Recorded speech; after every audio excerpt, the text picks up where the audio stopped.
Dusk Hounds. By the gods, they were fast. We came across them just off the road outside Mossley. Lean and snapping, half mad with hunger. They weren't just prowling either, no. They were gathered for something, restless, watching. I can still hear the growl, see the flash of the teeth in the snow. But I'm getting ahead of myself. Best to start at the beginning. The eye pass loomed over us that morning. Snow still clung to the stones up there. Biting winds sweeping down like knives. We pressed on, boots slipping in the muck where the thaws loosened the ground. This land, Falgard, folk call it new. But it isn't new at all, it's old. Older than me, older than any song or soldier's tale. The thaw just pulled back the curtain. For years it was locked in ice. Nothing but white wastes and broken stone.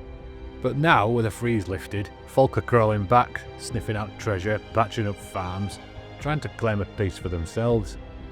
The road told the story plain, ruts cut deep into the mud, cart tracks from fortune hunters heading north. Dry stone walls marked the fields here and there, half fallen, half mended, like no one could decide if they still belonged to anyone. Off in the distance, mountains rose like broken teeth. Between them, dark forests clung to the slopes. Everywhere we looked, the scars of what came before.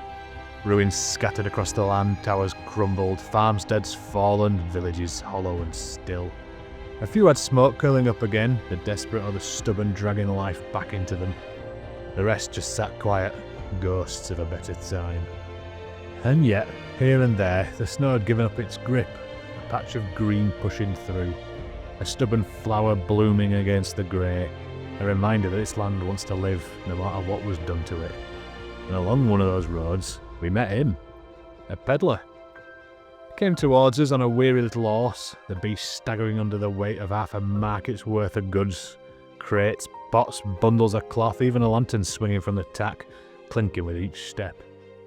The man himself was huddled in the saddle, hat pulled down, cloak wrapped tight against the wind. He leaned on a long staff as he rode, like he'd tumble without it.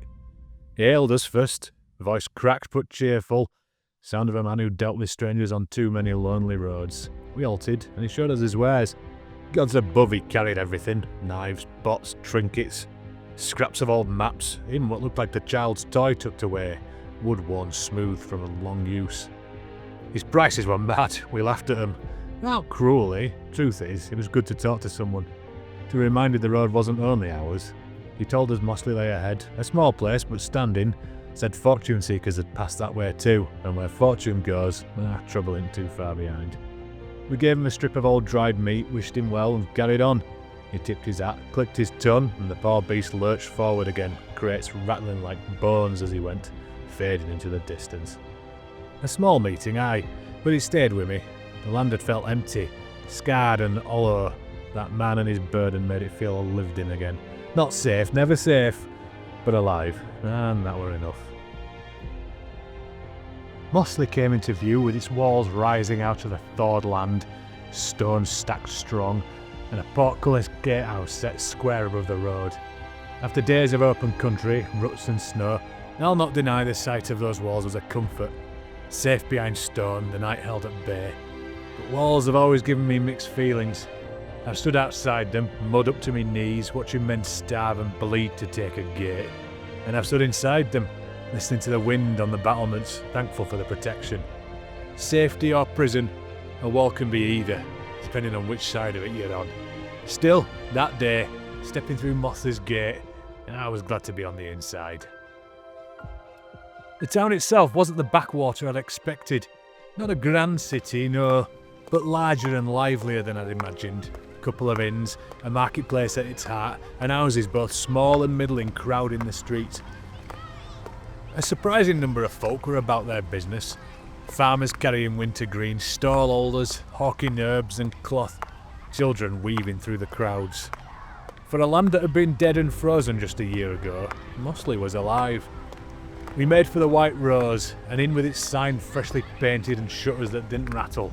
A fair place, clean enough, with a common room warm from a fire. We took rooms, stowed our gear, and let ourselves breathe for the first time in days. It's a small thing, a door that locks and a bed to stretch on, but after the road, feels like treasure.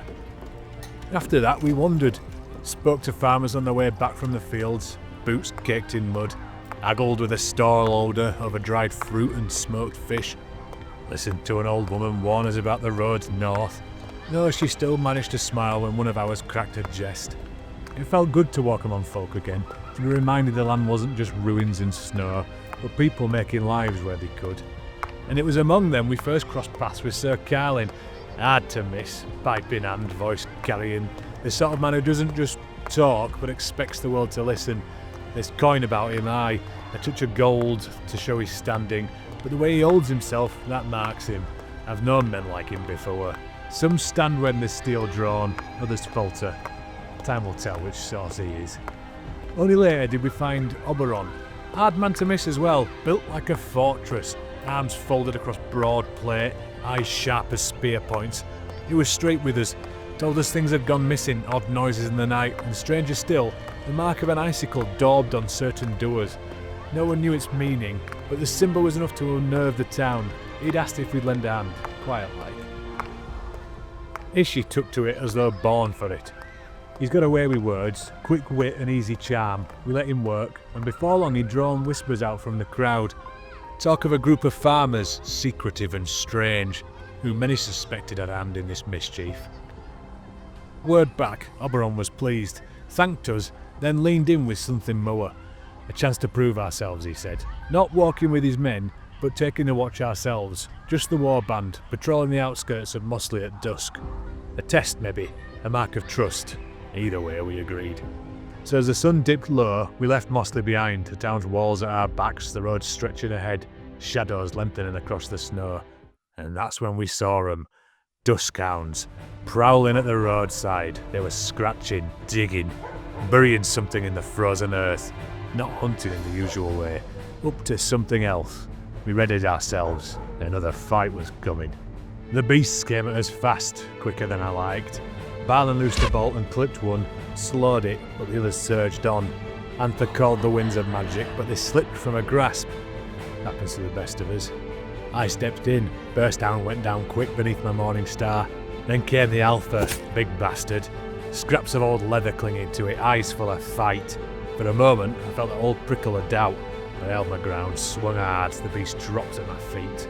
Apollo was right on my shoulder, and when I smashed the Alpha to the ground, he took that opening like a hammer blow on steel.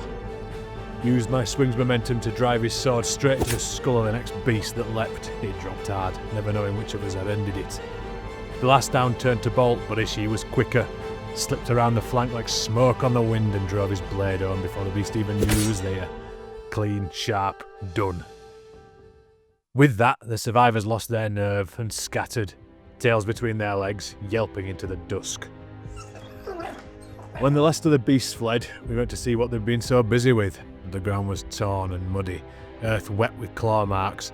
We dug with our hands, shoveled with blades, until the truth showed itself. A body. No, what was left of one. No glory in it, no easy way to tell the tale. However they'd been, the hounds had dragged them here and buried them in like meat. The stink turned my stomach, and I've smelt worse in my years. But worse than the rot was the thought. Someone had met their end just outside Mossley's walls, and the folks inside hadn't known. Among the totters of what we found were a cloak, a scout's cloak, stained, torn, but still marked as such. The man or woman sent to watch the land never came home. That hit me harder than the corpse itself. The scouts meant to keep others safe, but who'd kept them?